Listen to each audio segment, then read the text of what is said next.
Ittiba melakukan sesuatu, mengikuti sesuatu, mengikuti seseorang dengan adanya petunjuk atau perintah.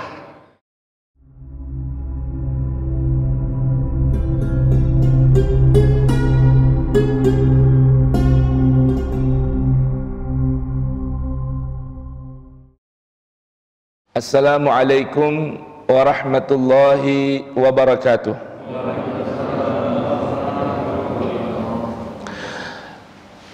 Alhamdulillahi rabbil alamin.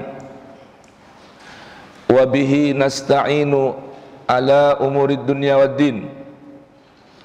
Wassalatu wassalam ala sayyidil mursalin, imamil muttaqin, qaidil ghurril muhajjalin, syafi'il mudhnibin, sayyidina wa maulana Muhammadin wa ala alihi tahirin wa sahabatihil ghurril mayamin wa tabi'ihim bi ihsanin ila yaumiddin. Subhanaka la ilma lana illa ma 'allamtana innaka antal alimul hakim. Wala haula wala quwwata illa billahil aliyyil azim. Farabbi shrah li sadri wa yassir li amri wahlul 'uqdatan min lisani yafqahu qawli. Rabbana atina min ladunka rahmatan wa hayyi' lana min amrina rasyada. Rabbana zidna ilman, hab lana hukman, 'allimna min ladunka ilman, tawaffana musliman wa alhiqna bis salihin. Wa akhiru da'wana anil hamdulillahi rabbil alamin. Hadratil muhtaramin, para alim, para guru, para asatidz, sesepuh masyarakat, orang-orang tua, pengurus harian DKM Masjid As-Sulaha, bilkhusus orang tua kita Bapak Haji Mukhtar, Bapak Haji Asli, dan yang lain-lainnya. Mudah-mudahan semua kita mulai dari pengurus maupun jamaah dianugerahkan oleh Allah Subhanahu wa taala sihah wal afiyah, zahirah wa batinah, ditambahkan iman kita, ditambahkan Islam kita, ditambahkan ihsan kita, sehingga Allah anugerahkan dan kita dapat meraih keridhaan dari Allah, rahmat dari Allah, ampunan dari Allah Subhanahu wa taala. Amin ya rabbal alamin. Mari kita buka mushafnya Al-Qur'an, Suratul A'raf, halaman 171 dalam mushafnya, surah ke-7. Kita bacakan nanti pada mulai ayat 156 hingga 159. Halaman mushafnya 157. Kita mulai dengan baca Ummul Quran, Suratul Fatihah. Kita niatkan mudah-mudahan apa yang kita mohonkan kepada Allah dari segala macam hajat duniawiyah, ukhrawiyah, hissiyah, ma'nawiyah, jasmaniyah, ruhaniyah, Allah Subhanahu wa taala berkenan anugerahkan buat kita semua. Dan khususnya buat jamaah-jamaah kita, Allah anugerahkan sehat afiah, bil khusus orang tua kita Bapak Haji Mustafa. Mudah-mudahan Allah anugerahkan kesembuhan yang segera supaya bisa berkumpul bersama kita, berjamaah dan mengkaji-kaji ilmunya Allah Subhanahu wa taala. Ala hadhihinnya wa kullu niyatin salihah. Enggak lupa kita niatkan untuk yang mewakafkan ini masjid, yang ikut berjariah, membangun dengan tenaga, harta, pikirannya. Mudah-mudahan Allah terima segala amal solehnya dan menjadi sedekah yang jariah min dari dunia ila daril akhirah. Dan mudah-mudahan orang tua kita sudah meninggal dunia, guru-guru yang sudah meninggal dunia, Allah berkenan berikan rahmat dalam kuburnya. Allah jadikan kuburnya raudhah min riyadil jannah. Ala hadhihinnya wa kullu niyatin salihah jalibah likulli khair dafi'a likulli syarr wa ila hadratin nabil mustafa Muhammadin sallallahu alaihi wa alihi wasallam. Al-Fatihah. A'udzu billahi minasy syaithanir rajim. Bismillahirrahmanirrahim. Alhamdulillahi rabbil alamin. Ar-Rahmanir Rahim. Maliki yaumiddin. Iyyaka na'budu wa iyyaka nasta'in. Ihdinas siratal mustaqim. Siratal ladzina an'amta 'alaihim ghairil maghdubi 'alaihim waladdallin. Rabbi ighfirli wa liwalidayya wa lil mu'minina amin. Ayo. Baik, yang mau ikut baca silakan baca. Kita baca dari ayat 166 dari Quran surat Al-A'raf. Bagi yang nggak berkenan ya silakan dengerin aja. Tapi kalau bisa ikut supaya dapat bersama-sama pahalanya. A'udzu billahi as-sami'il 'alim minasy syaithanir rajim. Bismillahirrahmanirrahim. واكتب لنا في هذه الدنيا حسنة وفي الآخرة إنا هدنا إليك قال عذابي أصيب به من أشاء ورحمتي وسعت كل شيء فسأكتبها للذين يتقون ويؤتون الزكاة والذين هم بآياتنا يؤمنون الذين يتبعون الرسول النبي الأمي الذي يجدونه مكتوبا عندهم في التوراة والإنجيل يأمرهم بالمعروف وينهاهم عن المنكر ويحل لهم الطيبات ويحرم عليهم الخبائث ويضع عنهم إصرهم والأغلال التي كانت عليهم فالذين آمنوا به وعزروه ونصروه واتبعوا النور الذي أنزل معه أولئك هم المفلحون قل يا أيها الناس إني رسول الله إليكم جميعا الذي له ملك السماوات والأرض لا إله إلا هو يحيي ويميت فآمنوا بالله ورسوله النبي الأمي الذي يؤمن بالله وكلماته واتبعوه لعلكم تهتدون صدق الله العظيم اللهم ارحمنا بالقرآن واجعله لنا إماما ونورا وهدى ورحمة اللهم ذكرنا منه ما نسينا وعلمنا منه ما جهلنا وارزقنا تلاوته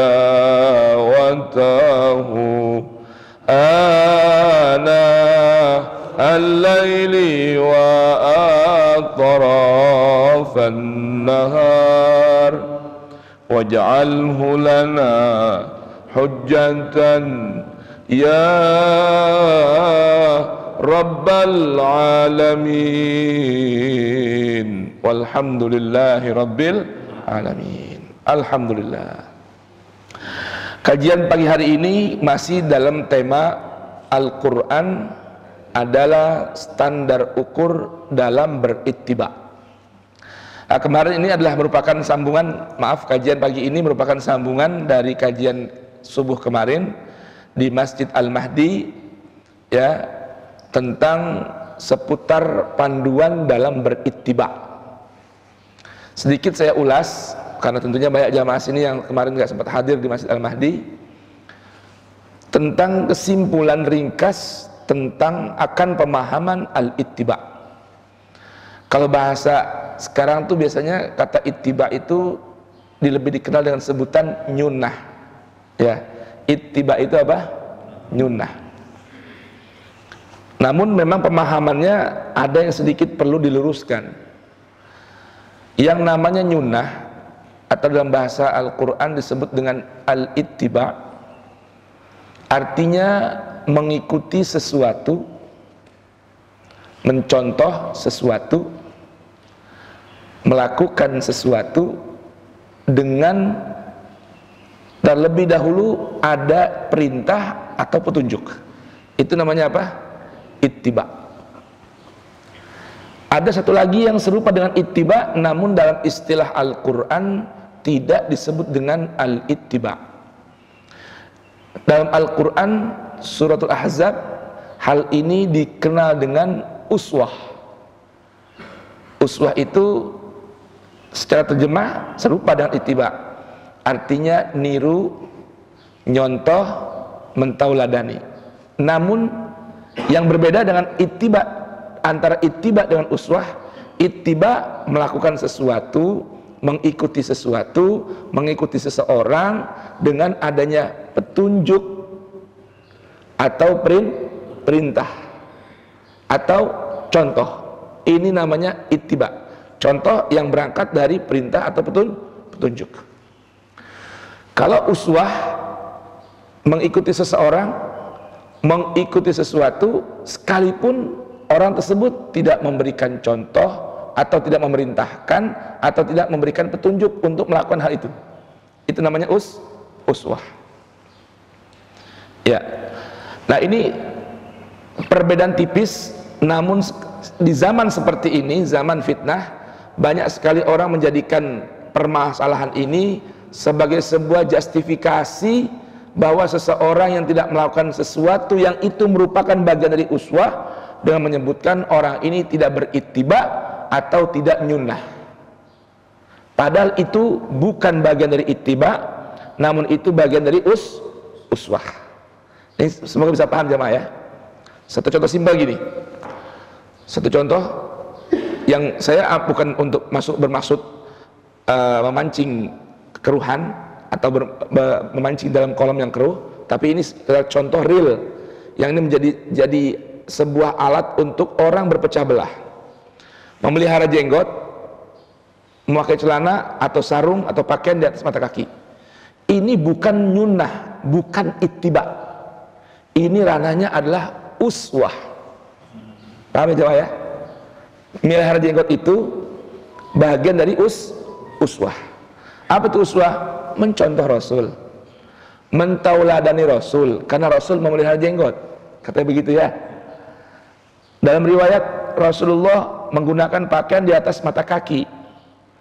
Bahkan ada sebuah riwayat yang memberikan ancaman bagi orang yang menjulurkan pakaian di bawah mata kaki karena kesombongan. Nah, ini bukan bagian dari ittiba, ini bagian dari uswah. Bagaimana membedakannya? Bagaimana membedakan antara ittiba dengan uswah? Yang namanya ittiba itu terkait dengan ajaran yang dibawa oleh beliau dari Allah. Ini ittiba nih. Jadi kalau bahasa mudahnya, kalau ada seorang mengklaim ini sunnah, ini ittiba, tanyakan aina dalil minal Quran, mana petunjuknya atau perintahnya dari Al-Quran? Ada nggak? Dalam Al-Quran ada nggak? Al-Quran mengatur berpenampilan, berpakaian dengan harus ada di atas mata kaki. Insya Allah, semoga saya nggak salah, Anda tidak akan jumpai satu ayat pun yang menjelaskan hal itu, memerintah hal itu, menuntut hal itu. Menuntun saja nggak ada, yang apalagi menuntut hal itu. Jadi orang mau berpakaian di bawah mata kaki, di atas mata kaki, Al-Quran tidak menyinggung hal itu. Yang Al-Quran singgung adalah dalam berpakaian tidak boleh melakukan yang namanya mukhtalan fakhura, berpenampilan, berpakaian dengan tujuan kesombongan. Sekalipun mencontoh Rasul dalam berpakaian dan berpenampilan, tapi tujuannya mau menunjukkan dirinya bahwa dia orang yang meniru Rasul, paling menteladani Rasul dalam berpakaian dan berpenampilan. Itu namanya bukan nyunnah, bahkan itu dalam istilah namanya bid'ah, bahkan ainul bid'ah, puncak kebid'ahan. Menampakkan ajaran Rasul dalam berpenampilan, dalam bersikap dengan tujuan ingin tampil beda dengan yang lain, ingin mengatakan dia paling mengamalkan sunnah ketimbang yang lain. Boleh paham ini Pak? Itu saya ulang, saya kasih sampai definisi seperti itu ya. Nah, terkait dengan adat istiadat, budaya, kebiasaan hidup seorang yang bernama Sayyiduna Muhammad sallallahu wasallam wa baraka alaih, sebelum menerima risalah. Ingat ini catatannya, sebelum menerima risalah. Beliau menerima wahyu umur berapa? 40. Baik, 40 itu seumur saya, lebih kurang nih. Sekarang masuk 42. Coba jamaah sekalian, ketika beliau, coba Anda ilustrasikan, gambarkan seakan-akan atau visualkan seakan-akan Anda ada di tengah beliau, seorang yang bernama Muhammad bin Abdullah. Berarti bangsanya apa nih orang ini? Arab. Betul ya? Sukunya Quraisy. Beliau ini seorang yang berbangsa Arab, sukunya Quraisy. Berarti gennya ada gen Arab. Baik, ketika Anda memvisualkan sedang berada di tengah kehidupan beliau yang berumur 40 tahun, saya mau tanya, kira-kira orang Arab itu ada nggak hormon atau gen yang terkait dengan jenggot, cambang, dan kumis? Ada ya? Rata-rata orang Arab itu gennya banyak ini nih. Kalau kita nggak semua orang punya. Saya dari dulu mondok sampai sekarang segini-gini aja nih. Udah dikasihin kemiri, minyak kemiri, Firdaus oil semua. Ditaruh sini, dihitam-hitamin, pakein arang apa segala macam. Sampai sekarang nggak usah tunggu. Gennya nggak ada. Betul? Kalau beliau kira-kira ada nggak? Beliau Muhammad ada nggak? Baik. Berarti beliau berjenggot, berjanggut sebelum menerima risalah, apa semenjak menerima risalah? Sebelum. Insya Allah bisa dipastikan seperti itu. Maka berarti budaya beliau, seorang Muhammad bin Abdullah yang lahir di negeri Arab dengan suasana budaya Arab, sudah memelihara jenggot semenjak beliau sebelum menjadi seorang Nabi. Boleh paham nih? Apalagi yang kira-kira bikin beda dengan kita? Beliau namanya orang Arab, penampilan pakaiannya lebih kurang sekarang seperti yang saya tiru nih. Namanya gamis. Gamis itu pakaian yang dimasukkan dari arah kepala leher. Ini namanya imamah, bahasa kita serban. Ini juga biasa dipakai sama orang Arab. Ada lagi baju luaran namanya jubah. Ada lagi orang Arab biasa pakai namanya rida. Ini rida nih, selendang. Dibawa kemana-mana buat pakai sholat ataupun apa saja, buat duduk dan lain sebagainya. Saya mau tanya, berarti ini pakaian ajaran ataukah pakaian budaya? Bisa paham ya? Baik. Sebelum seorang yang bernama Sayyiduna Muhammad bin Abdullah menerima Al-Quran, beliau sudah berpenampilan seperti ini. Boleh paham nih? Nah, ketika menerima wahyu, ada tidak aturan berpakaian, berpenampilan ini dalam Al-Quran? Ada tidak? Ada nggak di Al-Quran suruh pakai sorban? Suruh pakai jubah? Suruh pakai gamis? Ada nggak? Nggak. Nah, ini namanya bagian dari budayanya Sayyidina Muhammad. Ketika di Al-Quran tidak ada legalisir, bisa paham ada legalisir? Disebut ulang sebagai sebuah ajaran, maka ini bukan masuk ranah ittiba, ini masuk ranah uswah. Boleh paham nih? Nah, uswah ini Allah tidak tuntut setiap orang yang beriman kepada Allah, Rasul dan Al-Quran. Allah tidak tuntut harus mengikuti ini. Namun jika ada orang memilih ingin seperti ini karena kecintaannya, idolanya dengan seorang yang bernama Muhammad bin Abdullah, semenjak sebelum menjadi nabi, bahkan setelah menjadi nabi dan rasul, maka ini masuk dalam ranah uswah yang juga memiliki nilai ibadah. Kira-kira bisa bedain gak nih antara ittiba dengan uswah? Kalau udah ngerti gini, orang masih nggak menjustifikasi orang lain kalau berbeda tampilannya? Nggak ada di sini, bahasannya di ittiba kita ini. Nah, ittiba itu apa? Mengikuti tuntunan. Ittiba itu apa? Mengikuti panduan. Ittiba itu apa? Mengikuti arahan. Nah, kita berittiba kepada apa dan kepada siapa? Ini yang perlu kita pahami. Supaya nanti ada benang merah yang jadi sebuah kaidah pemisah antara ittiba dengan uswah, sehingga kita nggak mudah nyalahin orang lain ketika berbeda tampilan, berbeda gaya, berbeda dalam bermacam hal yang itu ranahnya bukan ittiba, namun ranahnya adalah uswah. Nah, kira-kira paham gak nih? Ada satu contoh berpenampilan budaya yang merupakan budaya Arab, namun dilegalisir bahkan disempurnakan oleh Al-Quran menjadi sebuah ajaran. Mau tahu contohnya? Tadi saya bilang kita laki-laki bangsa Arab itu biasa pakai gamis, kemudian pakai sarung di bawah gamis, celana dalam di bawah sarung, ya, luarannya jubah. Perempuannya juga pakai jubah. Namanya dalam bahasa Arab namanya jilbab. Nah, ini salah paham orang banyak nih, apalagi ibu-ibu. Jadi jilbab itu bukan kerudung, bukan.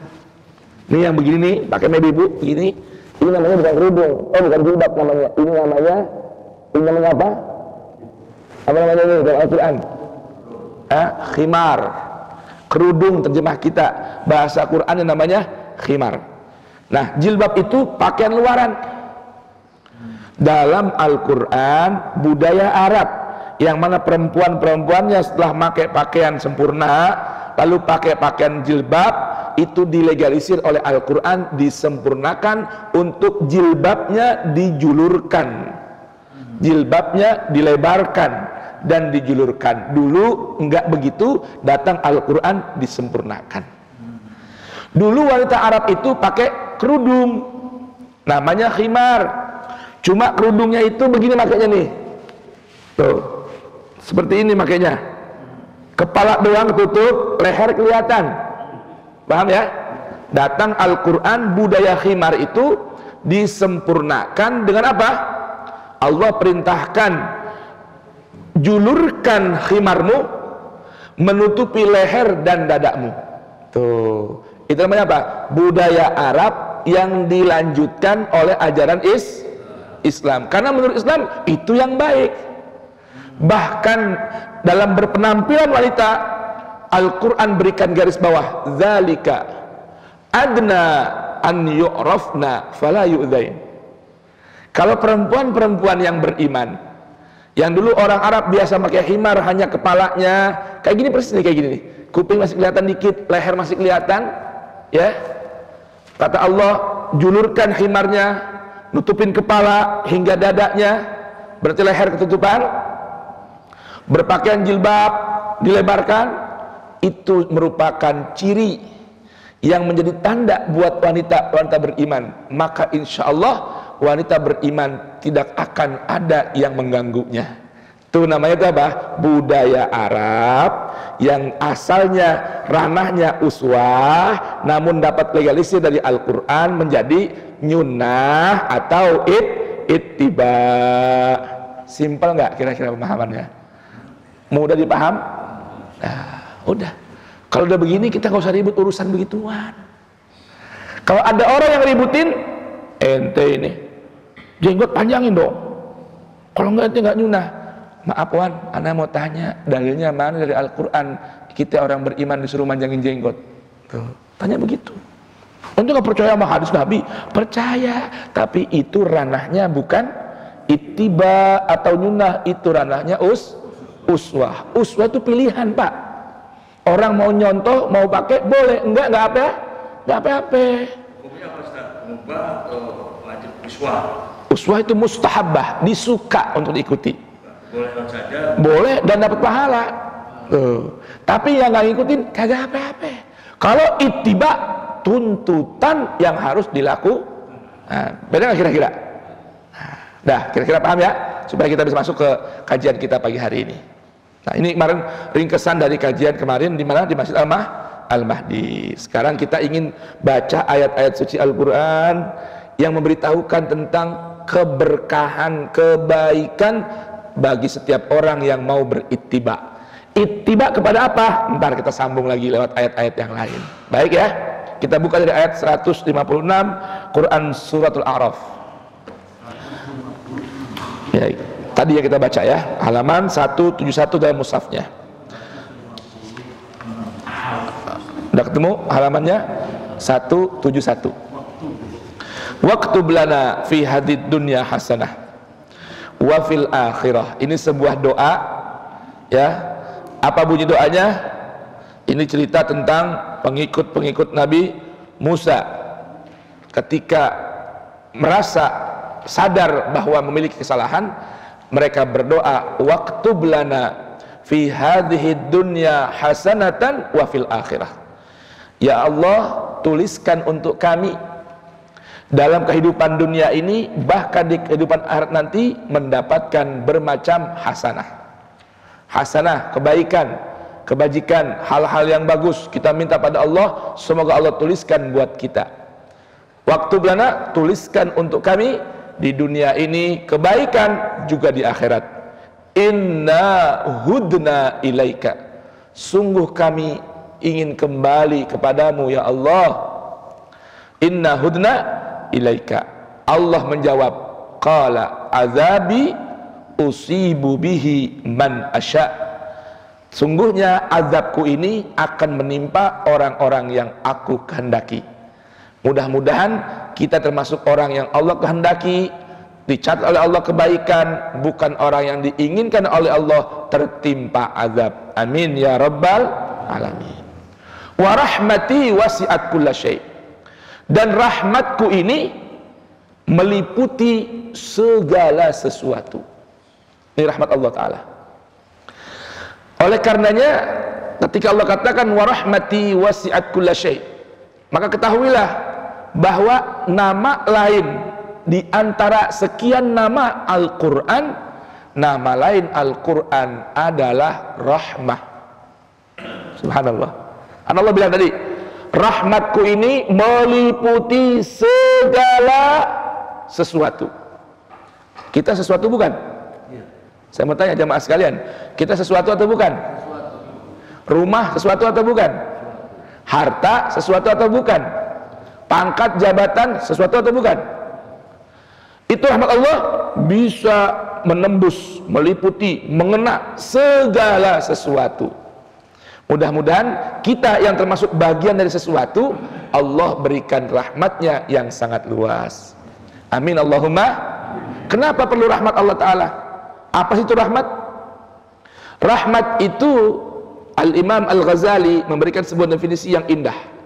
Riqqatun fil qalbi taqtadit tafaddula wal ihsan. Rahmah itu kelembutan yang ada dalam diri.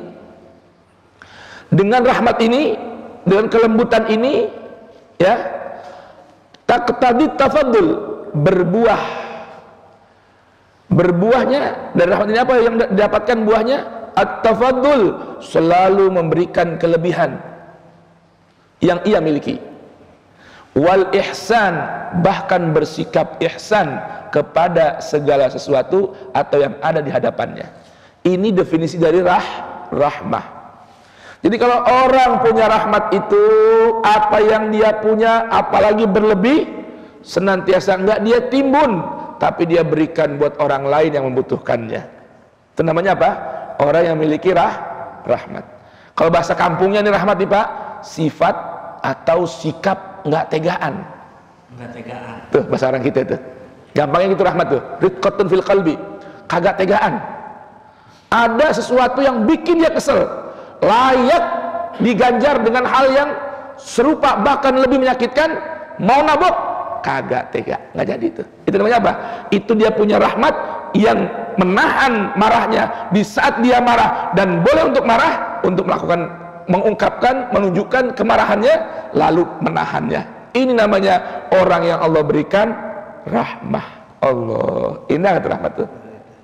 Kita ini kan maksiatnya sama Allah Ta'ala bukan main, bener gak? Ya kan, kadang-kadang lucu manusia ini Pak.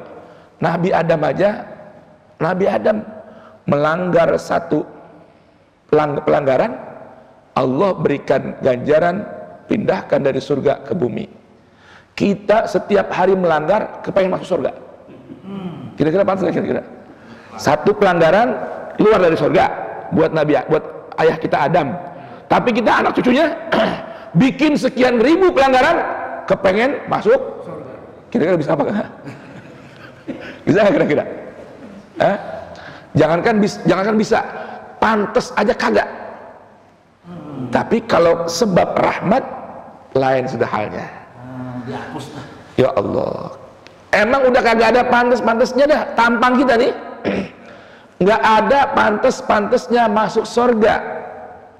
Namun karena Allah mengatakan wa rahmati wasi'at kulla syai' wa nahnu syai', dan kita ini adalah sesuatu. Nah, gara-gara itu nanti Allah berikan rahmatnya, kekurangan kita, durhaka kita, Allah masukkan kita ke dalam surga sebab rahmatnya. Tuh. Rahmat jadi. Gara-gara nggak tegaan. Nggak tegaan. Itu namanya apa? Rahmah. Taqtadi tafaddul. Apa yang dia punya, kelebihannya dibagi buat orang lain. Wal ihsan, ini ihsan ini. Ini ihsan puncak kebajikan. Sudah nggak ada lagi dah di atas ihsan. Sampai dalam Al-Quran surah Ar-Rahman Allah katakan, hal jazaul ihsan illal ihsan. Nggak ada balasan yang layak bagi perilaku ihsan kecuali ihsan juga. Apa sih ihsan itu? Dalam bergaul, bersosial, baik antara Allah dengan makhluknya, makhluk dengan Tuhannya, atau sama dengan makhluknya. Ihsan itu sebuah ungkapan untuk membalas perbuatan baik yang kita terima dari orang lain dengan balasan yang lebih dari yang kita terima. Ada dulu seorang ulama Pak di Sukabumi, namanya Al-Habib Syekh bin Salim Al-Attas. Di Sukabumi dulu. Di sini ada cucunya nih, dekat sama daerah sini nih, cucunya beliau, namanya Al-Habib Hussein bin Hamid Al-Attas. Ini cucunya Habib Syekh bin Salim Al-Attas. Al-Habib Syekh bin Salim ini Pak terkenal Pak, orang yang sangat ihsan. Ada orang datang ke tempat beliau bawain singkong, pulang bisa bawa ayam. Oh gitu. Orang datang bawa ayam, pulang bawa kambing. Selalu begitu. Jadi beliau ini punya murid-murid pengajian nih. Kalau murid pengajian lagi nggak punya duit, udah tahu caranya. Guru ini pasti ihsan. Yang namanya Habib Syekh ini orangnya ihsan. Caranya datang bawain kelapa, namanya dari rumah, adanya kampung itu kan, bawain apa? Bawain singkong, barang yang murah-murah. Tahu pulang pasti dibagi yang lebih lagi. Jadi kalau nggak punya uang nih, datang ke sana bawa yang murah-murah dari kampung, pulang dapat uang. Subhanallah, itu namanya ihsan. Dan yang kedua, membalas keburukan dengan kebaikan. Membalas kebaikan dengan kebaikan yang lebih dari yang diterima, membalas keburukan dengan kebaikan. Ini namanya ihsan. Itu ihsan buah dari sifat rahmah, nggak tegaan. Kira-kira gimana kita? Bapak pulang dari pengajian nih, ya kan? Nyampe rumah, bini nyap-nyap, ya kan? Bagi yang punya bini, Pak. Bagi yang punya bini, ya kan? Kira-kira gimana tuh ihsan? Bini nyap-nyap, dijawabnya bukan dengan nyap-nyap lagi. Terima kasih, Abi baru pulang ngaji dari masjid, suruh ihsan, nih buat kamu 50.000. Kira-kira bini kita gimana? Duitin gitu ya? Nyap-nyap dibagi duit. Iya. Kalau disambut dengan senyuman, Assalamualaikum, Waalaikumsalam, abang, cium tangan, betul gak? Dari mana bang? Dari masjid, pulang pengajian. Bab tentang apa dipelajarin bang? Tentang ihsan. Abang duduk ya bang, Umi ambil air, dikeluarin 100.000. Tuh, keluarin air dapat 100.000. Itu namanya apa? Cakep ya? Ihsan. Kira-kira kalau kita semua Allah anugerahkan ihsan, ada nggak musuh-musuh sama orang? Ada nggak kira-kira? dimaki-maki, terima kasih, nih 100.000. Tuh. Nah itu begitu, itu namanya ihsan. Cucu Nabi yang dikenal yang sama namanya Al-Imam Husain dikenal dengan orang yang sangat ihsan. Al-Imam Ali Zainal Abidin As-Sajjad juga orang yang ihsan. Kalau ada dengar orang yang gosipin dia, dengar nih, ada belasan orang gosipin dia, datengin. Ana dengar antum tadi gosipin ana. Kaget nggak kira-kira orang gituin? Wibahin saya, gosipin saya. Iya Imam, ada apa? Ini hadiah buat ente, duit sekantong. Berkah ente ngomongin aneh, ana kasih duit. Coba. Itu namanya. Dari mana tuh ihsan munculnya? Dari sifat rahmah. Itu definisinya. Lalu bagaimana aplikasinya rahmat Allah kepada kita semua? Maka Allah katakan tadi, wa rahmati wasi'at kulla syai'. Sekarang kira-kira kita mau nggak dapat rahmat Allah Ta'ala? Kalau dapat rahmat Allah Ta'ala nih, yang dikit jadi banyak, yang sempit jadi luas, yang sakit jadi sembuh, ya, yang jauh jadi dekat, ya, yang yang punya jadi tambah, yang nggak ada berkahnya jadi berkah. Itu namanya rahmah. Allah beritahukan fasa'aktubuha, maka pasti aku tuliskan itu rahmah. Ini pasti nih, artinya tadi kan umum nih, akan meliputi segala sesuatu. Kita ini bagian dari sesuatu. Lalu bagaimana caranya supaya kita dipastikan mendapatkan rahmat itu? Karena kita sesuatu. Ini ngomong-ngomong siapa ini di kursinya nggak ada orang ini? Hah? Astagfirullahaladzim. Habib Ali, Habib Ali, Habib Ali ke depan. Ini meja udah ada, masya Allah. Hah? Ngumpet emang begini, Habib suka ngumpet mulu nih. Hah? Ini Habib ada Qurannya Habib. Jangan megang HP Habib, matanya kecil nanti sempit Habib. Nah ini lagi gede kelihatan ya. Habib. Habib Ali. Tuh, Habib Alahu ya. Lanjut Habib ya. Baik. Fasa'aktubuha, pasti aku tuliskan. Mau nggak nih kira-kira?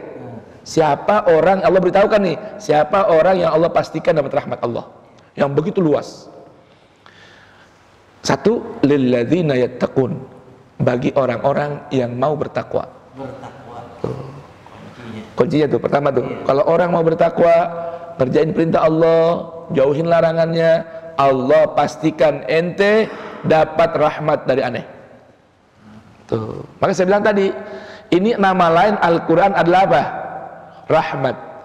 Jadi kalau orang pengen dapat rahmat, jangan jauh-jauh dari apa ya? Al-Quran. Jangan jauh-jauh dari Al-Quran. Dah, itu aja tuh berangkatnya. Aplikasinya nih, dari Al-Quran Allah beritahukan mau bertakwa. Yang kedua, wa yu'tunaz zakah, mau ngeluarin zakat lewat hartanya. Jangan lupa tuh, setiap penghasilan ada zakatnya. Dalam Quran surah Al-Anfal Allah beritahukan an wa'lamu annama ghanimtum, segala urusan yang menghasilkan keberuntungan ada fa anna lillah, ada di situ bagian milik Allah. Dalam ayat lain Allah beritahukan wa fi amwalihim haqqun ma'lum lis-sa'ili wal mahrum. Jangan sampai lupa kata Allah, di harta kita itu ada hak yang udah Allah maklumkan, yang sudah Allah beritahukan, yang sudah Allah tetapkan. Punya siapa tuh harta? Bukan punya kita. Itu hakun maklum lis-sa'il, bagi orang yang kurang berani minta. Orang yang nggak punya berani minta. Assalamualaikum Wan Haji. Waalaikumsalam. Ada apa? Ana fakir minal fuqara, ana miskin minal masakin. Ana boleh nggak minta hak aneh? Minta hak dia nih. Hak lu dari mana? Ya dari Allah, yang Allah titipin sama Wan Haji. Itu begitu. Namanya apa namanya? Hakun maklum lisail, si fakir, si miskin yang berani minta. Yang kedua, wal mahrum, si fakir, si miskin yang nggak berani minta. Jadi ada macam nih. Ada orang yang berani minta, ada yang nggak berani minta. Ada orang yang minta-minta. Terlepas itu perbuatan buruk, sebisanya dalam ranah rahmah yang berbuah ihsan, at-tafaddul wal ihsan, jangan pernah nolak orang yang minta-minta. Kasih aja. Seada yang kita miliki. Kalau nggak ada, boleh minta mohon maaf. Udah gitu aja. Kan Al-Quran juga ngajarin, jangan dibentak-bentak. Wa ammas sa'ila fala tanhar. Allah ngajarin akhlak adab kepada nabinya, jangan pernah bentak-bentak orang yang minta-minta. Tuh, apalagi yang minta bini kita. Jangan dibentak-bentak, minta mulu. Lu nggak tahu tanggal berapa nih? La ilaha illallah. Kasih aja. Minta apa sih yang? Minta ini bang, minta itu bang, minta HP, minta motor. Mohon maaf, belum ada. Begitu aja. Jangan dibentak-bentak. Kan begitu ya. Umumnya orang minta aja. Allah larang Nabi bentak-bentak. Apalagi orang yang dekat dengan kita. Boleh paham kira-kira nih? Indah nggak Al-Quran? Itu rahmat dan ihsan. At-tafaddul wal ihsan. Nah, yang ketiga, yang dipastikan dapat rahmat Allah yang begitu luas adalah walladzina hum bi ayatina yu'minun. Jamaah, kalau Anda renungkan ini ayat, ini ada penggunaan kata yang ada perbedaan antara yang pertama, kedua, dan yang ini ketiga. Tadi kan Allah beritahukan nih, ada 3 kelompok orang yang dipastikan dapat rahmat Allah. Siapa yang pertama? Lilladzina yattaqun. Tuh, lilladzina yattaqun. Yang kedua, wa yu'tunaz zakah. Ini bentuk katanya sama, tapi yang ketiga ada sedikit beda. Allah menggunakan walladzina, kan kalau tadi kan lilladzina yattaqun wa yu'tunaz zakah, kan seharusnya yang ketiga bisa dong wa yu'minuna bi ayatina. Bisa kan? Ya kan? Atau bi ayatina walladzina bi ayatina yu'minun. Tapi di sini ada tambahan penggunaan kata ganti berbunyi hum. Kata ulama bahasa Quran ada perbedaan tuh. Kalau tadi lilladzina yattaqun, ngapa ya dikit ya, ngaji dikit bahasa ya, ngapa ya, biar kita tambah resep sama Quran gitu. Karena Al-Quran ini Pak, mohon maaf, jangan katanya, hurufnya aja ada punya tujuan tersendiri. Satu contoh ini cuman mancing doang, ya namanya kita waktunya terbatas ya. Dalam Al-Quran kata rahmat, tadi kan kita rahmat ya, rahmat itu rata-rata hurufnya ro, apalagi ha, apalagi mim, apalagi tak.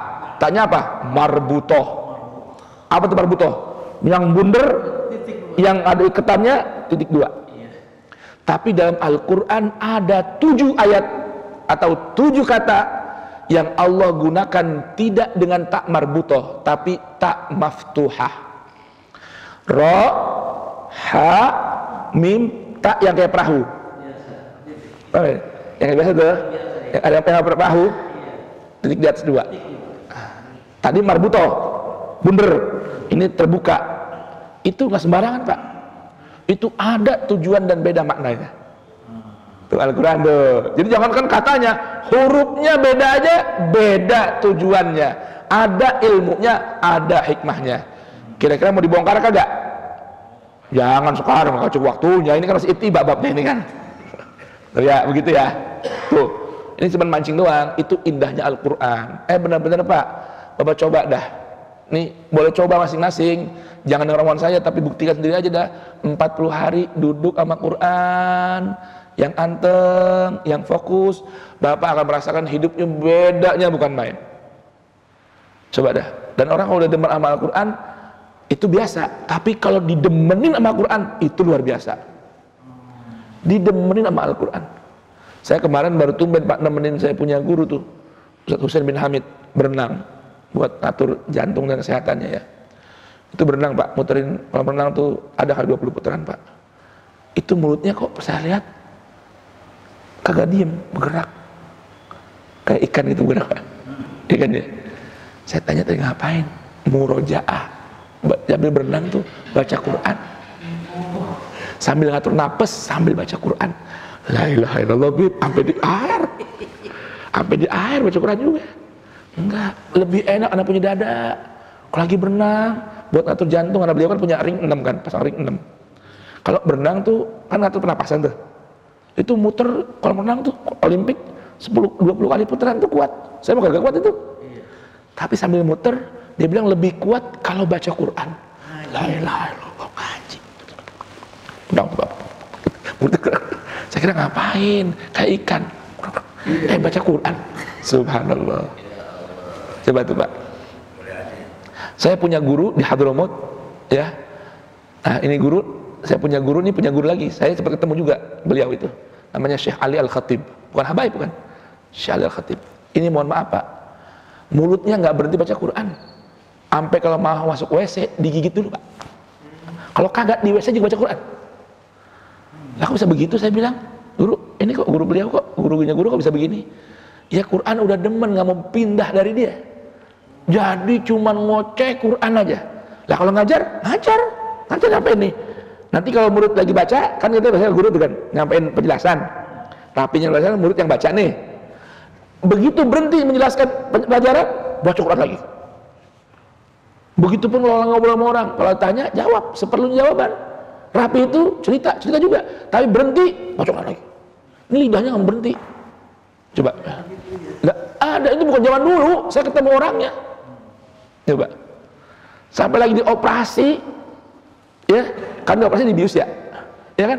Dia nggak berasa, nggak tahu dibius, pokoknya baca Quran aja. Kata saya sakit kagak? Kagak berasa sakit operasi. Kenapa? Udah nggak ada di situ dia lagi baca Quran. Coba itu, gimana kira-kira kalau begitu hidupnya, jamaah sekalian?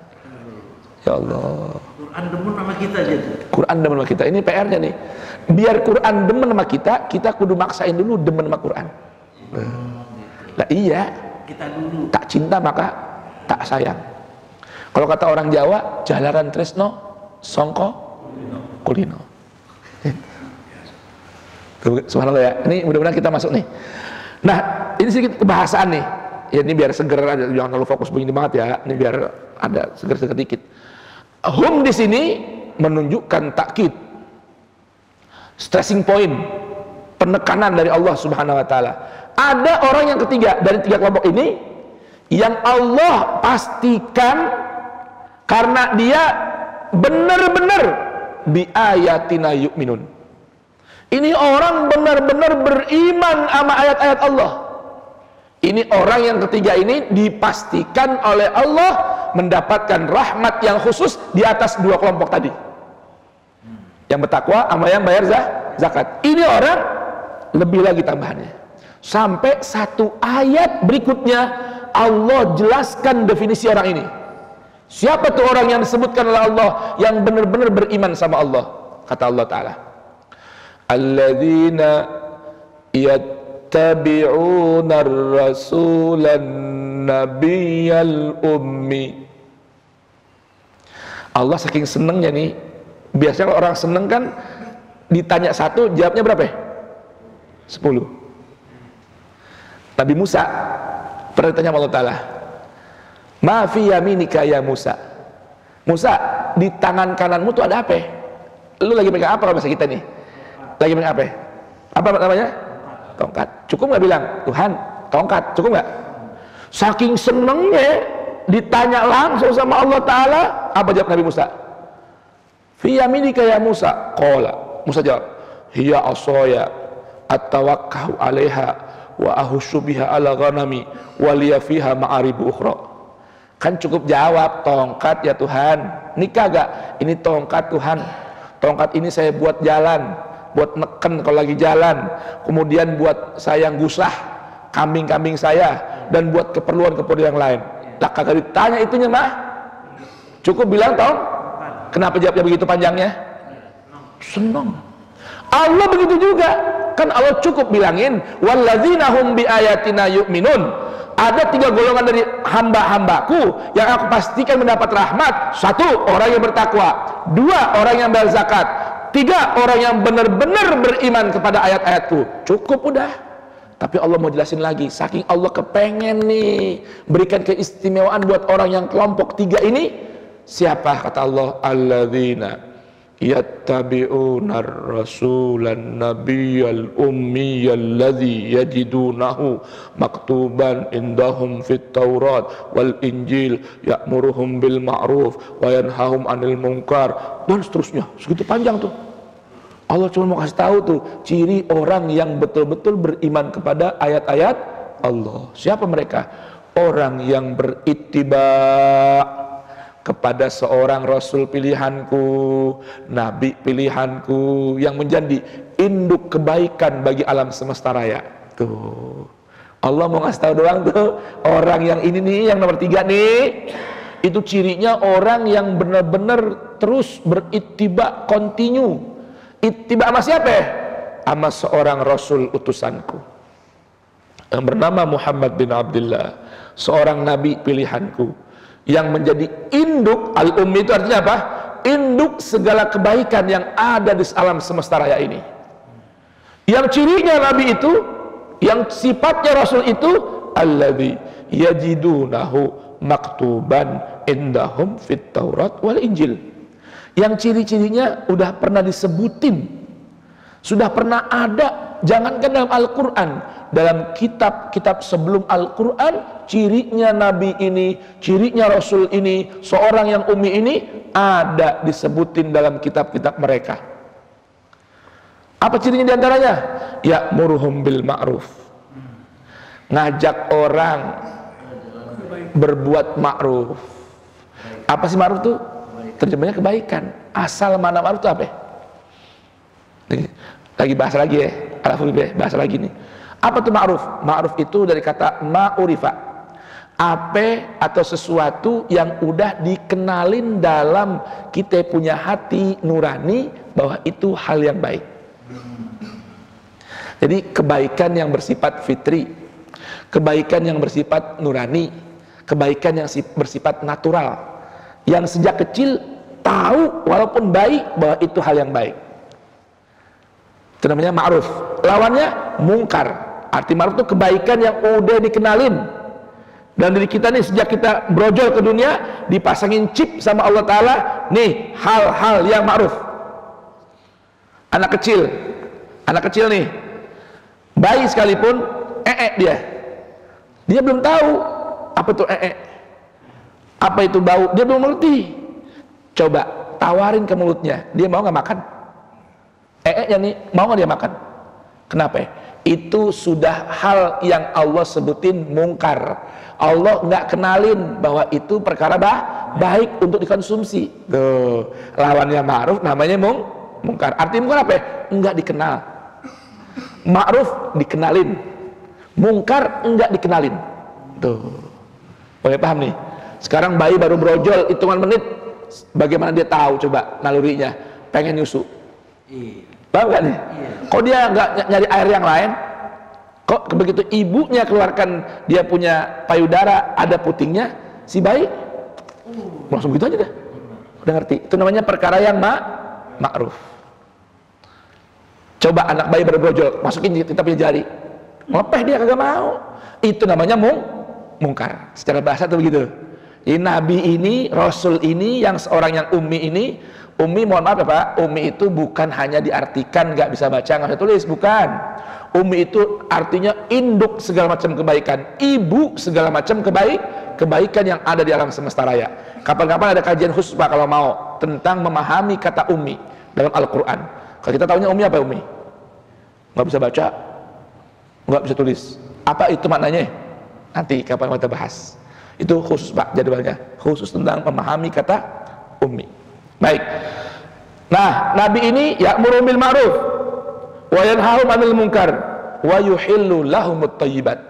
Nabi ini, Rasul ini yang kita diperintahkan kalau mau dapat rahmat Allah yang begitu luas untuk berittiba kepadanya, menghalalkan apa yang baik-baik bagi umat. Ingat ya. Jadi ciri yang halal itu, ciri yang halal, hal-hal yang baik bermanfaat buat tubuh untuk dikonsumsi. Lawannya thayyibat, wa yuharrimu alaihimul khaba'is. Yang diharamkan oleh Nabi dan Rasul ini adalah perkara yang khaba'is. Apa itu khaba'is? Khaba'is jamaknya khabith, kotor, jijik, menyakitkan, bikin badan rusak. Itu namanya apa? Khaba'is. Contohnya paham gak kira-kira Pak? Hah? Paham gak kira-kira Pak? Udah situ aja. Udah. Itu namanya thayyibat apa khaba'is? Hah? Khaba'is. Sebutin aja apa? Diam. Ini kan ditonton ini. Ya. Saya mau tanya, itu perkara thayyibat apa khaba'is? Tuh ada Pak Dokter tanya, Pak Dokter, thayyibat apa khaba'is? Pak Dokter, thayyibat apa khaba'is? Oh, udah paham tuh. Udah ilmunya ngerti. Thayyibat lawannya khaba'is. Yang halal buat orang beriman, thayyibat apa khaba'is? Udah. Yang diharamkan, yang thayyibat apa yang khaba'is? Udah. Maka hal ini perlu dipahami nih dalam rumah tangga kita nih. Nggak hanya itu, banyak hal sekarang yang dikonsumsi, bahkan dijual untuk dikonsumsi, viral untuk dikonsumsi, belum tentu thayyibat, bahkan banyak khaba'is. Itu perlu hati-hati. Makanya sebisanya Pak, anak istri, anak di rumah nih, suami, sebisanya jangan sering-sering makan di luar, karena di luar itu banyak khaba'is. Apalagi pesen-pesen online, makanan-makanan dan minuman yang kita nggak tahu siapa yang buat, bagaimana buatnya, apa kandungannya. Mending di rumah, ya, masak sendiri, enak gak? Saya ke rumah Baji Mutar tuh paling enak. Apa aja keluar dari mana, Mbak? Ada di belakang kebunnya. Di belakang ada kebunnya katanya. Dan ikan, ada ikan, Mbak, ini ada ikan. Di belakang ada empangnya. Yang masak Jidah yang masak tuh. Enak kira-kira? Orang rumah yang masak, tapi ada aja di rumahnya tuh dari mana? Dari belakang katanya. Ikan gurame dari mana, Mbak? Belakang ada kolam. Ada buah dari mana buah, Mbak? Ada pohonnya. Enak bener begitu. Nggak usah pakai online lagi dah. Tuh makan yang berkah, yang diolah oleh istri di rumah, anak-anak makan. Kan coba kalau istri kita orang beriman, ya, wanita-wanita beriman, masak baca bismillah nggak kira-kira? Berkah tuh makanannya. Dengerin radio, baca Quran yang dengernya, sambil selawat, ngulek-nguleknya. Itu makanan thayyibat nggak? Thayyibat plus. Lah kita kagak tahu, di luar kita pesen. Bukan kita sangka buruk sama orang, cuman berhati-hati, karena ini masuk ke dalam mulut kita, ke perut kita, jadi tenaga buat beribadah, ataukah sebaliknya jadi tenaga, energi buat berbikin dosa, gara-gara kita nggak tahu apa yang kita makan. Betul nggak kira-kira? Tuh, beli ayam, kita nggak tahu bagaimana motongnya tuh ayam. Motongnya kira-kira sejalan nggak sama hal-hal yang thayyibat, sehingga menjadi yang halal untuk dikonsumsi, ataukah itu khaba'is, bangkai yang kita makan. Wal iyadzubillah. Masa setiap hari anak istri kita kasih makan bangkai, dan itu diharamkan oleh Allah untuk dikonsumsi. Boleh pak kira-kira jemaah? Alhamdulillah. Baik, apalagi tuh ciri Nabi itu, wa yadau anhum israhum wal aghlal allati kanat alaihim. Ini Nabi punya ciri membebaskan umatnya dari beban dan belenggu-belenggu yang pernah mengikat mereka sebelum turun Al-Quran kepada Nabi kita Muhammad sallallahu wasallam wa baraka alaih. Di antara contohnya dicontohkan oleh Allah dalam Al-Quran, syariat umat terdahulu sebelum Al-Quran, apa itu? Kalau bunuh orang, taubatnya nggak diterima sampai dia dibunuh lagi. Taubat yang nggak diterima sampai dia dibunuh lagi. Bahkan ada perbuatan jangan membunuh, bikin dosa-dosa yang taubatnya harus dengan membunuh diri sendiri. Berat gak kira-kira? Berat gak kira-kira?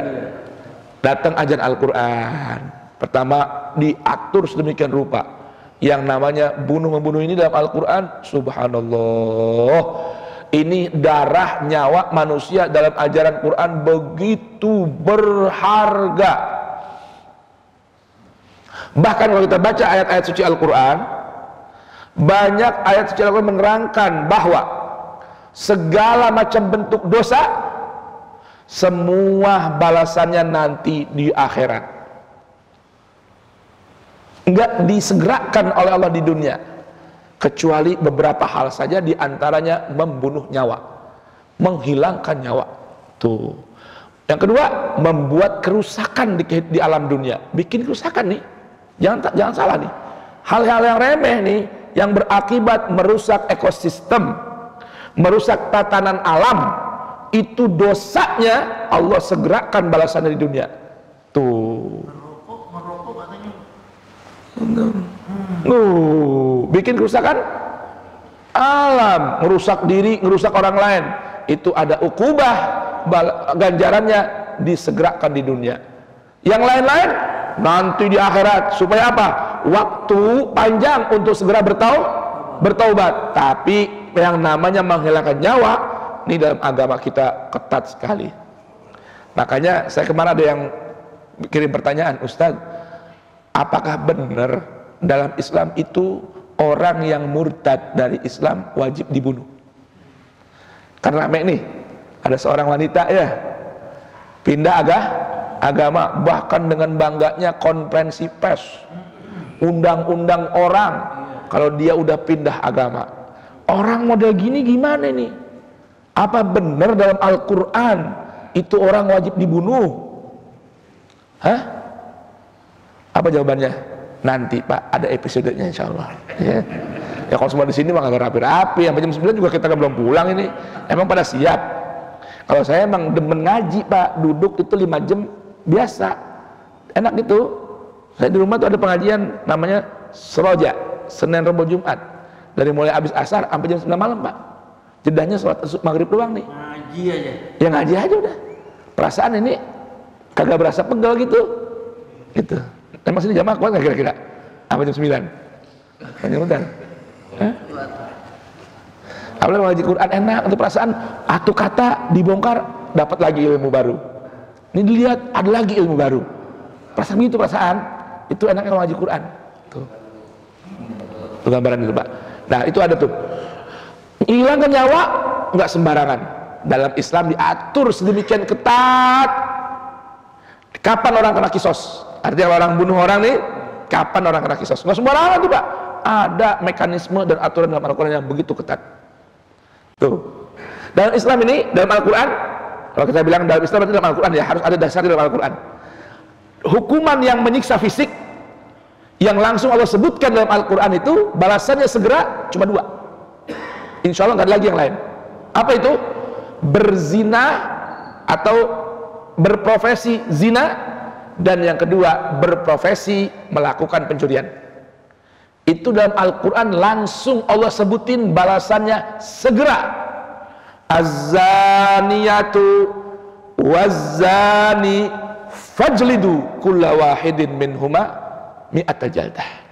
Kalau ada perempuan yang profesinya terbukti sebagai pezina, begitupun laki-laki pezina.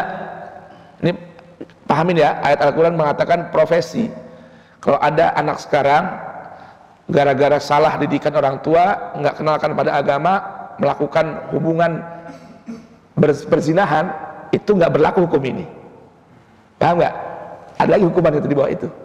Ini orang yang memang profesinya berzina, kerjaannya berzina, ketahuan itu, ya kan? Disuruh tobat, kagak mau tobat juga. Fajlidu kulla wahidin minhuma mi'atal jaldah. Cambuk setiap orang itu, laki maupun perempuannya, berapa kali? 100 cambukan. Cambuk ya, bukan dirajam. Rajam bukan hukum Al-Quran. Nggak ada dalam Al-Quran. Bapak cari sampai puyuh berbuntut, Al-Quran nyebutin orang yang berzina dirajam. Kagak ada. Terus gimana tuh katanya begini-begini? Nanti kalau mau ada kajian lagi sendiri. Tuh. Episode bab rajam ada lagi ntar. Jangan sekarang Pak, jam 10 belum pulang ntar. Yang kedua apa lagi? Contohnya dalam Al-Quran yang disegerakan hukumnya, Allah suruh laksanakan orang yang kerjaannya mencuri, mengambil hak orang lain. Allah katakan as-sariqu was-sariqatu faqta'u aydiyahuma. Ya, potong dia punya tangan. Tapi apakah ketangkap di kampung nyolong ayam dipotong tangannya? Ya kagak ada mekanismenya dalam Al-Quran. Boleh paham nih Pak kira-kira? Islam itu kan rahmatan lil alamin. Nah ada untuk mengekspresikan rahmat itu hukuman yang tegas supaya menutup pintu perbuatan itu tidak berlaku lagi tempat lain. Tuh. Ada lagi Pak hukuman yang tegas tuh Pak. Apa itu? Dibunuh, digantung, dicincang. Ada tuh. Buat siapa ya?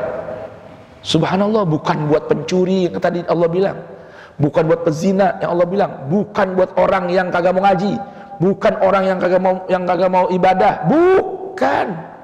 Buat Islam itu darah mahal harganya, nyawa lebih mahal lagi. Nggak boleh sembarang ditumpahin. Siapa itu contohnya? Pemerkosa. Beda nggak pemerkosa sama pezina? Beda nggak? Pezina kan senang sama senang, deal-dealan, berapa lu mau bayar gue, kan begitu ya? Kalau pemerkosa, oh, ini pemerkosa, Allah kasih hukuman apa ya? Hah? Bunuh, atau gantung, atau dicincang tuh tubuhnya, mutilasi. Tuh. Kenapa? Karena efek dari pemerkosaan ini panjang. Anak, apalagi pemerkosaan anak kecil, itu efeknya orang bisa kena penyakit gay, lesbi, itu diantaranya penyebabnya pernah ada trauma waktu kecil, diperkosa, di apa namanya lagi? Apa namanya? Dilecehkan seksualnya. Tuh, cuman gara-gara itu traumanya kepanjangan sampai kena penyakit gangguan, seneng sama sejenis atau yang lain sebagainya. Makanya ini orang yang lakuin ini hukumannya bukan lagi dibunuh, tembak atau dipanggal, bukan, cincang. Tuh, indah nggak Al-Quran nih Pak? Tapi itu kira-kira kalau bahasa ini diamalkan nih, hukum ini, ada lagi berani nggak orang perkosa? Satu dia dikerjain kayak begini, yang lain nggak bakal berani lagi. Kenapa? Dia punya keluarga, dia punya orang tua, betul nggak? Dia punya saudara, malu saudaranya kira-kira. Gara-gara lu nih yang berkosa nih, kita semua jadi malu, sekampung jadi malu. Kampung fulan ada pemerkosa yang dihukum cincang misalnya gitu, kira-kira malu untuk kampung. Ya Allah, tuh efeknya begitu tuh. Ini gambaran ajaran agama Islam. Tapi rahmatnya itu wasi'at kulla syai'. Banyak hal-hal yang lebih baik dari hukuman tadi yang Allah Ta'ala tidak segerakan di dunia karena rahmat Allah kepada orang yang beriman. Alhamdulillah. Baik, ini gambaran Al-Quran indah nggak kira-kira? Baik, yang terakhir Allah beritahukan ini tentang ittiba. Nah, ini kesimpulan Pak. Jadi kalau nanti saya bacain ayat-ayat ittiba, kesimpulannya di penghujung ayat ini doang. Subhanallah. Ini Al-Quran. Al-Quran ini Pak, ayatnya ini Al-Quran ini saling menjelaskan satu dengan yang lainnya. Tapi ada satu ayat yang menjadi muara supaya orang bisa menyimpulkan dengan mudah. Tentang apa tema kita? Tentang ittiba. Sekarang tuh ittiba bagaimana? Nih ayat ini buktinya. Ayat ini dalilnya. Apa kata Allah? Walladzina amanu bihi. Dan orang-orang yang mau bersikap loyal, tunduk patuh kepada Rasul. Jadi kalau tunduk patuh sama Rasul, kaitannya sama Muhammadnya apa sama kerasulannya? Sama tanya. Kalau gambaran beriman, tunduk patuh, itu kaitannya sama Muhammad bin Abdullah si orang Arabnya, ataukah sama kaitan erat dengan risalahnya? Risalahnya. Kalau dengan Muhammadnya, sosoknya nih, tampilannya begitu menawan, ya, wajhuhu kal qamar lailatul badr. Tuh, itu kaitannya dengan seorang Muhammad bin Abdullahnya. Pahala nggak begitu? Pahala. Tapi kalau kaitan iman, bukan cuma itunya. Orang kafir Quraisy itu kagum, terpesona dengan sosok seorang Muhammad muda. Sampai dijulukin Al-Amin. Ada apa-apa Muhammad kudu yang ngasih gambaran, ngasih arahan. Pas Muhammad nyampaikan risalah, marah dia, kagak mau. Paham gak? Kenapa? Risalah yang dibawa Muhammad bin Abdullah ini dari Tuhannya, kata mereka, nggak sejalan sama keinginan kita. Udah dah, nggak pakai lagi Muhammad deh. Tuh, paham gak nih? Tapi jujurnya jempol, gantengnya iye, karismanya risalahnya ntar dulu mat, gua kagak bisa ikutin lu. Begitu kabarnya Pak. Maka Allah bilang nih, ada kaitan dengan risalah, kagak bisa enggak? Dalam Quran surat Yunus, nanti Bapak buka halaman ayat 15, Allah beritahukan ciri itu, bahayanya. Idza tutla alaihim ayatuna bayyinat. Kata Allah nih, gambaran orang kafir-kafir itu, dan ini pun sekarang juga berlaku di zaman sekarang nih. Pas ketika ditilawahkan ayat-ayat kami yang begitu jelas, begitu terang, apa kata mereka? Qalal ladzina la yarjuna liqa'ana bi Qur'anin ghairi hadza aw baddiluh. Orang-orang yang kagak mau, kagak demen, gak kepengen ada perjumpaan dengan Allah, kata Allah, gak mau berjumpa denganku. Saya mau tanya, kalau bahasa berjumpa dengan Allah di dunia apa di akhirat? Assalamualaikum. Assalamualaikum. Kalau berjumpa sama Allah, arti berjumpa itu di dunia apa di akhirat? Ya, mulai di dunia dong. Jangan lupa. Lah iya. Saya mau tanya, tadi kita sholat subuh berjumpa sama Allah nggak? Berjumpa. Berjumpa sama Allah. Cuman kita belum dapatkan sisi baliknya. Apa yang kita lihat, yang kita rasakan ketika berjumpa dengan Allah. Masih ada tabir gitu. Masih ada tabir. Kalau bahasa orang kampung sono, belum kelihatan feedbacknya. Orang yang kagak mau sholat. Saya mau tanya, orang lagi baca Quran itu sedang berjumpa apa enggak sama Allah? Berjumpa. Orang yang enggak demen sholat, yang kagak mau ngaji Quran, bilang tuh saat itu tuh ayat itu turun, dibacain sama Rasul ayat-ayat Allah, qala alladzina la yarjuna liqa'ana. Dia bilang apa sama Rasulullah Muhammad bin Abdullah sallallahu wasallam wa baraka alaihi wa alihi. Mat i'ti bi Qur'anin ghairi hadza. Ini ayat nggak cocok sama kita. Coba datengin lagi Quran atau bacaan lain yang cocok sama keinginan kita. Lah coba itu. Dia ngomong gitu orang Quraisy itu ya kalau. Iya, yang Allah kasih gambaran, nggak sebutan nama nih. Karakter. Iya. La yarjuna liqa'ana. Orang yang kagak mau ketemu sama kita. Supaya ayat ini berlaku sepanjang zaman. Kalau ayat ini Allah bilang qala ladzina kafaru min Quraisy, orang-orang kafir Quraisy, orang sekarang nggak berlaku dong. Ini gambaran Allah kasih perilaku orang yang seperti itu mulai zaman dulu di masa ayat itu sampai sekarang.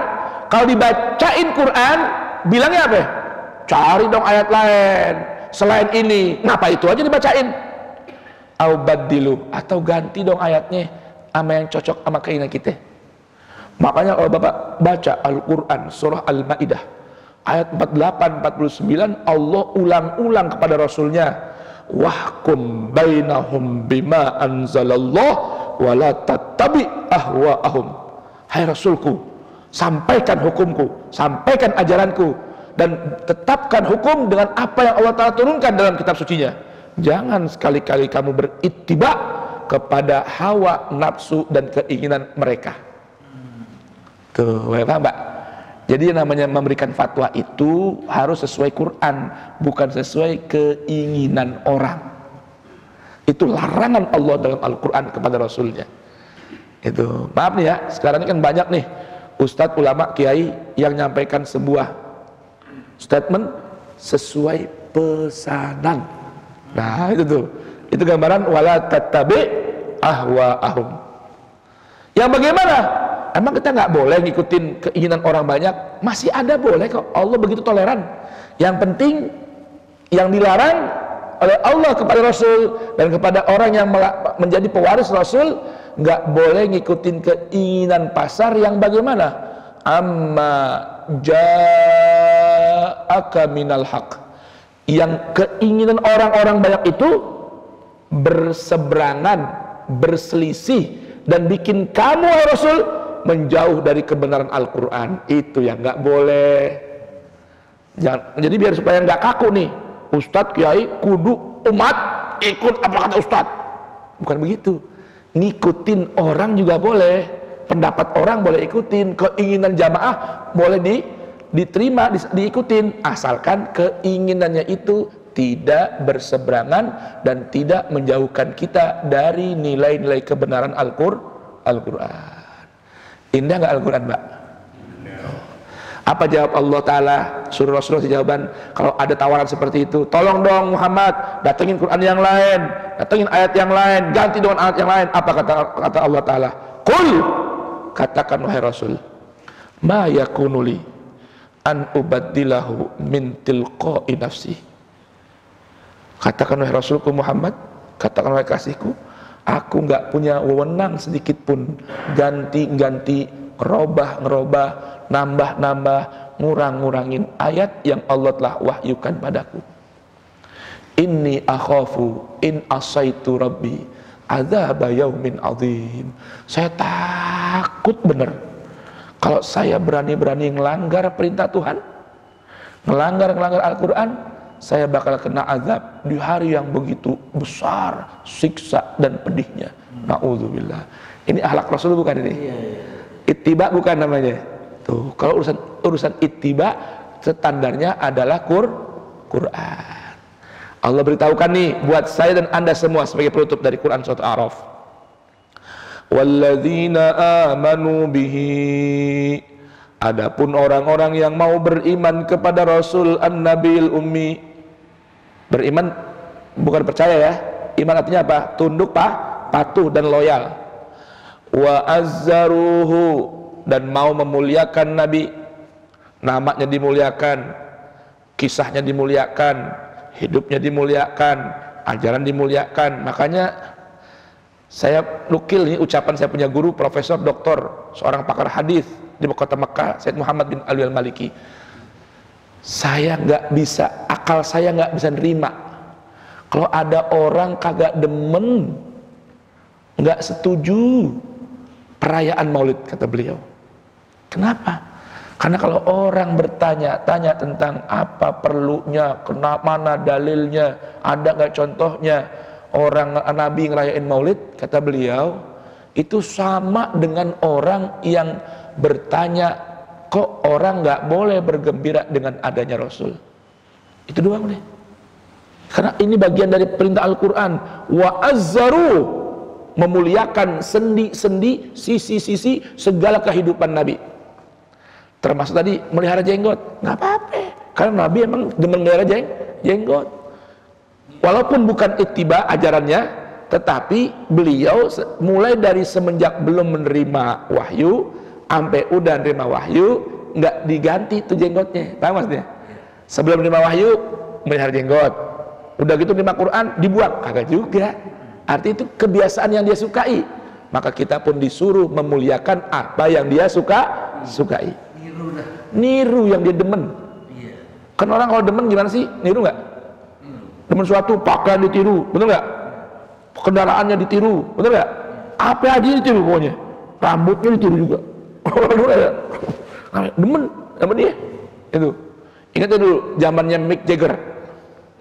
Ingat ya zamannya Mick Jagger? Orang dulu, ya kan? Kalau saya orang sekarang, orang dulu. Cuma saya masih ingat tuh baca buku. Apa tuh logonya Mick Jagger? Gitu ya? Ciri temu orang, oh gitu belum? Lu apa gitu?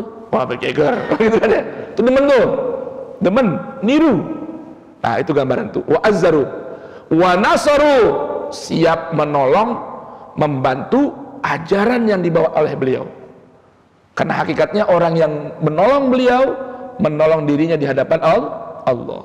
Yang keempat nih, catatannya iman, takzir, nasr. Yang keempat nih, ini yang paling penting nih, kesimpulan dari semua pelajaran tentang ittiba.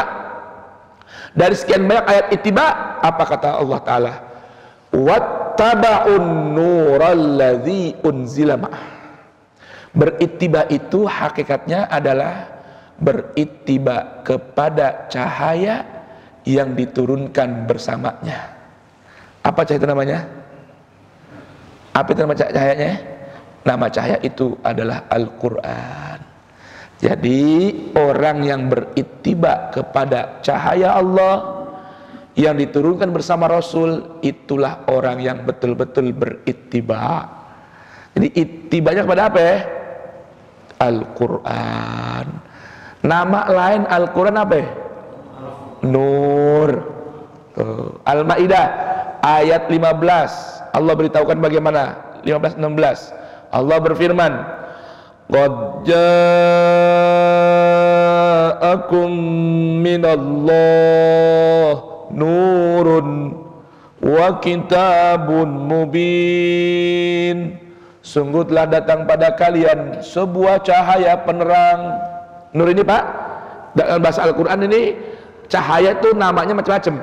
Ada misbah, ada daw, ada diya, ada siraj, ada nur. Apa itu nur? Nur itu cahaya yang dapat menembus segala celah-celah kecil, termasuk relung-relung hati yang paling dalam. Itu namanya nur. Jadi akal bisa tercerahkan, otak tercerahkan, mata tercerahkan, pikiran tercerahkan, hati tercerahkan. Itu namanya nur. Dan nur itu adalah Al-Quran. Jadi Al-Quran adalah sebuah cahaya yang dapat menerangi segala sisi-sisi yang gelap, termasuk pori-pori tubuh kita, termasuk relung hati yang bagian yang paling dalam diri kita. Itu dapat tercerahkan dengan sebuah cahaya yang bernama Al-Quran. Itu namanya nur. Nah, kalau orang mau berittiba kepada Al-Quran, itulah puncak ittiba yang diperintahkan oleh Allah dalam Al-Quran surah Ali Imran ayat 31 yang kita baca kemarin di Masjid Al-Mahdi. Apa itu firman Allah berbunyi? Qul in kuntum tuhibbunallaha fattabi'uni yuhibbukumullahu wa yaghfir lakum dzunubakum wallahu ghafurun rahim. Apa kata Allah? Qul, katakan wahai Rasulku, qul, katakan wahai Nabiku, qul, katakan wahai kekasihku, qul, bacakan ayat ini pada umatmu.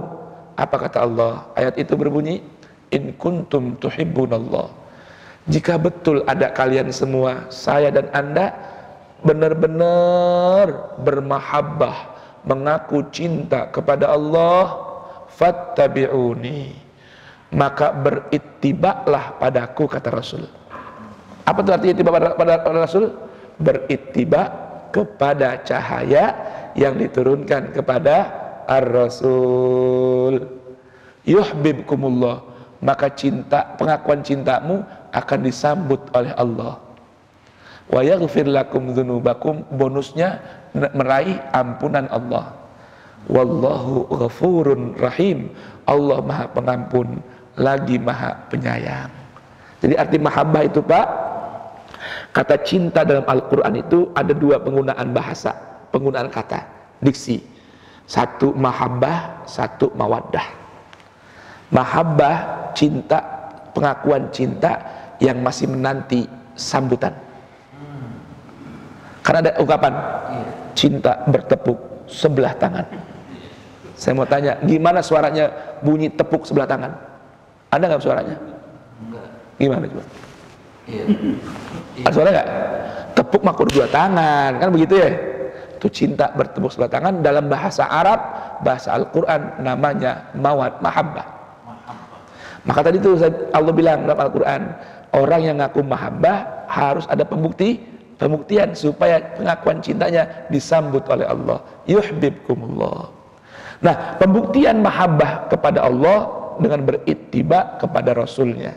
Apa arti berittiba kepada Rasulnya? Berittiba kepada cahaya yang diturunkan oleh Allah kepada Rasulnya.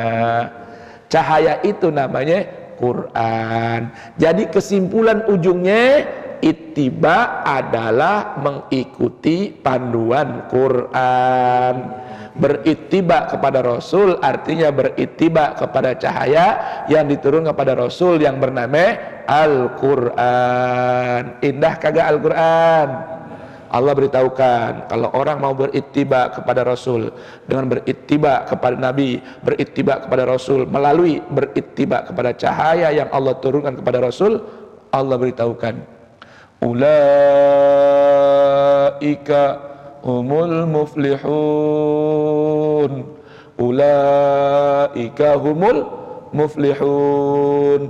Kalau orang yang mau berittiba kepada nur yang Allah turunkan kepada Rasul, yaitu Al-Quran, maka mereka itulah orang-orang yang muflihun. Siapa itu orang yang muflihun? Orang yang sukses sejati, beruntung sejati, dan pasti di dunia dan akhirat, yang kebaikannya langgeng, kenikmatannya nggak pernah habis. Itu namanya orang muflihun. Kalau kita kepengen punya nikmat yang nggak ada habis-habisnya, kebaikan yang tiada henti-hentinya di dunia hingga di akhirat, tanpa putus-putus, tanpa jeda, tanpa iklan. Itu namanya orang yang kepengen menjadi muflihun.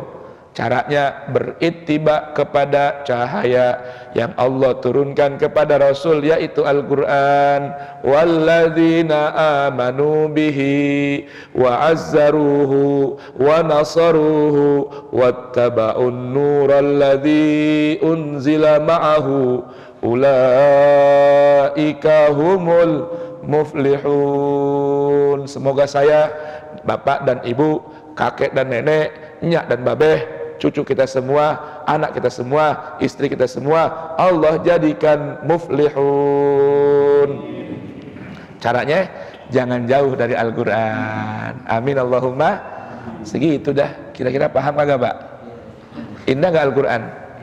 Udah paham belum bab ittiba? Udah.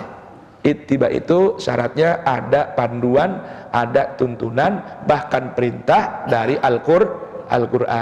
Mengikutinya namanya ittiba.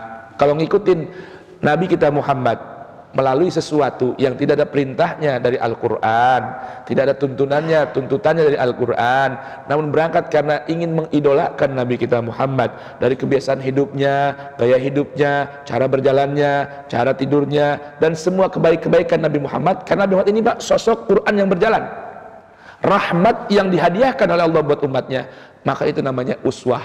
Allah berfirman dalam Quran surat Ahzab, laqad kana lakum fi rasulillahi uswatun hasanah. Tapi nggak semua orang mau jadikan Rasul sebagai uswah. Liman kana yarjullaha wal yawmal akhir wa dzakarullaha katsira. Nggak semua orang mau jadiin Rasul sebagai uswah. Hanya orang yang beriman kepada Allah, beriman kepada hari akhir, dan berzikir banyak kepada Allah. Jadi ini bagian dari uswah, Pak. Mudah-mudahan dengan uswah pakai sorban, uswah pakai apa namanya, nggak ada jenggot, uswah pakai pakaian di atas mata kaki, bagian dari uswah. Mudah-mudahan menjadikan sebab tambah iman dan cinta kita kepada Rasul. Tapi yang nggak mau pakai jangan dicap-capin, Pak. Ya, begitu aja. Karena itu ranahnya uswah, bukan ittiba. Orang pakai baju hitam boleh, pakai baju batik silakan, yang penting tutup aurat. Kan begitu. Orang mau pakai cadar itu uswah, ittibanya tutupin aurat. Paham nih kira-kira? Ya, tutup aurat namanya apa? Ittiba. Plusnya cadar. Silakan, jangan dicap-cap juga. Kan begitu ya? Nah, mudah-mudahan bermanfaat. Kira-kira ada yang mau pertanyaan kagak? Ada mau tanya? Silakan, bismillah. Kalau melihat bahwa Al-Quran itu sudah komplit dalam peraturan, tapi mengapa ada dalam pelajaran tadi sekolah ada Al-Quran, hadis, kias, pendapat ulama-ulama, artinya Baik. apakah itu lebih pentingkan ke Al-Quran daripada hadis? Iya. Pedoman Islam cirinya apalagi aswaja, Quran, hadis, ijma, kias. Ya. Ijma, kias termasuk riwayat hadis, ini sebuah media untuk kita dapat sempurna mengamalkan ajaran Quran. Itu aja. Tapi ingat, bukan ukuran kebenaran.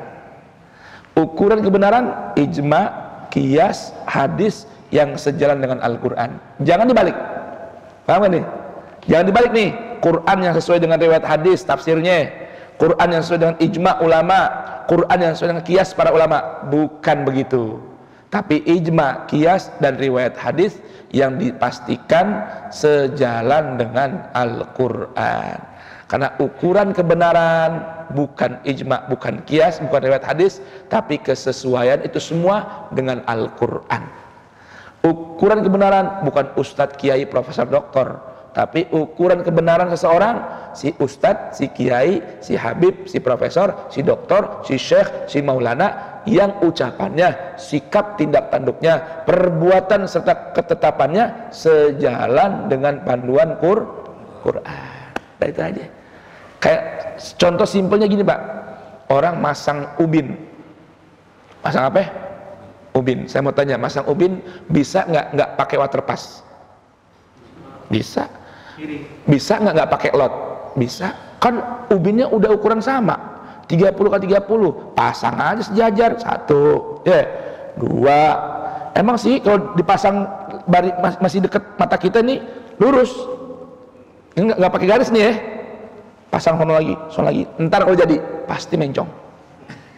Iya. Emang lagi pasang begini, satu, tak lagi satu. Tapi kalau nggak ada benangnya, pas udah dipasang semua, diri ente pasang, lihat, ada mencong-mencongnya. Masang bata, bisa nggak pakai waterpass? Bisa. Masang bata kan mau nembok nih, pasang. Apa gunanya benang? Bahkan masang bata ada namanya lot, yang benang ke samping, lot ke atas. Supaya apa? Ininya memang sama, nih benang ini. Tapi kalau nggak ada lotnya, ntar yang sisi sininya nih mencong-mencong, nongol-nongol. Akhirnya nyemennya, melesternya, apalagi ngaci, mencong. Nggak sama, ada yang 2 cm, ada yang 3 cm, dan begitunya. Tuh perlunya benang. Benang itu tuh buat ngukur, walaupun di ujung pakainya, itulah Quran. Paham gak nih? Paham gak? Kita nih ke guru kita, nih kayak Mas Batak nih sama Mas Ubin nih, kita ngeliat guru kita, betul gak? Guru kita dari guru kita, ilmunya dari gurunya lagi, dari guru lagi, sampai Rasulullah. Tapi kalau nggak pakai benang, yang kelihatan lurus, yang dekat apa jauh? Yang dekat doang yang lurus. Tapi nanti pas diambil benang diukur, bisa jadi kita mencong dari yang di ujung sono, dari Rasulullah Shallallahu Alaihi Wasallam. Maka benang untuk mengukur kebenaran itu namanya Al-Quran. Bahkan Al-Quran itu Allah kasih nama benang, tali. Betul nggak kira-kira? Di mana tuh? Al-Quran surah Ali Imran. Allah bilang wa'tasimu bihablillah. Berpegang erat-erat kalian dengan apa? Talinya Allah. Apa tali Allah? Al-Quran. Indah nggak Al-Quran, Pak? Iya. Bab benang nih, bab tali. Allah suruh pegang talinya yang kuat, yang lempeng, yang pegang yang benar, jangan sampai lepas. Talinya itu namanya Quran. Jadi ukuran kebenaran bukan masangnya ini nih, siapa yang masang, tapi siapapun yang mau masang, pasang dulu benangnya. Ujungnya itulah nanti jadi ukuran kebenaran, yaitu Al-Quran. Indah tidak? Indah tidak, Pak? Alhamdulillah. Ada lagi yang mau tanya? Cukup ya? Ini bau-baunya udah wangi nih. Bau-baunya udah wangi. Ada apaan, Pak? Alhamdulillah. Mudah-mudahan bermanfaat ya. Insya Allah kalau ada kemudian kita ketemu lagi. Intinya Pak, baik ini lagi jadwal ada pengajian, hadir di sini saya ataupun tidak, Pak, coba dah akrab diri dengan Al-Quran. Nanti semakin indah, hidup semakin tenang, rahasia Allah semakin Allah bukakan buat kita. Semakin kita mau akrab dengan Al-Quran. Mudah-mudahan Allah jadikan kita semua min ahlul Quran. Allahumma salli ala Sayyidina Muhammad wa ali Sayyidina Muhammad. Allahumma habib ilaina al-Quran wa habbibil Quran ilaina wa khalliqna bi akhlaqil Quran wa ja'alna min ahlil Quran zahiran wa batina bi rahmatika ya arhamar rahimin. Wa sallallahu ala Sayyidina Muhammadin wa alihi wa sahbihi wasallam walhamdulillahi rabbil alamin. Pak, saya mau kasih contoh ya, amalan ittiba amal uswah sekarang ini. Habis ngaji nih jangan buru-buru pulang atau buru-buru makan, jangan. Sholat dulu 2 rakaat. 2 rakaat minimal 2 rakaat. 4 juga boleh. 4. Ini kalau kita ngamalin ini sholat 2 rakaat dapat ittiba ame uswah. Apa ittibanya? Allah perintahkan nabinya dan orang yang beriman berzikir kepada Allah sejak masih habis subuh, terbit fajar sampai terbitnya matahari. Allah perintahkan kita wasabbihuhu bukratan wa asila. Wasabbih bihamdi rabbika qabla tulu'is syamsi. Bertasbih kepada Allah, baca Quran, berzikir, ngaji sampai kapan? Sampai terbit matahari. Tuh disuruh kita duduk tuh sampai terbit matahari. Nah, uswah Nabi habis terbit boleh nggak kita pulang? Boleh. Uswahnya Nabi biasain habis terbit dia nggak pulang dulu. Dia sholat dulu 2 rakaat. Jadi itu namanya apa? Ittiba sama uswah dapat sekalian. Jadi jangan pulang dulu ya. Ini isyraq apa ini? Ini udah masuk duha, nggak apa-apa. Udah duha. Karena subuhnya jam 4 lebih 9, isyraqnya itu pukul lebih kurang pukul 5 lebih seperempat kalau nggak salah ya. Benar. 5.24 itu isyraqnya. Sekarang udah setengah 7. udah masuk waktu duha. Alhamdulillah. Yang penting sholat karena Allah. Indah nggak Al-Quran? Indah nggak Al-Quran? Wallahul muwaffiq ila aqwamit thariq. Bil taufiq wal hidayah wa ridha wa inayah. Wassalamualaikum warahmatullahi wabarakatuh. Tutup dengan bismillahirrahmanirrahim. Wal 'asri innal insana lafi khusrin illal ladzina amanu wa 'amilus salihati wa tawassaw bil haqqi wa tawassaw bis sabri. Subhanakallahumma wa bihamdik asyhadu an la ilaha illa anta astaghfiruka wa atubu ilaik. Subhana rabbika rabbil izzati amma yasifun wa salamun alal mursalin walhamdulillahi rabbil alamin. Taqabbalallahu minkum.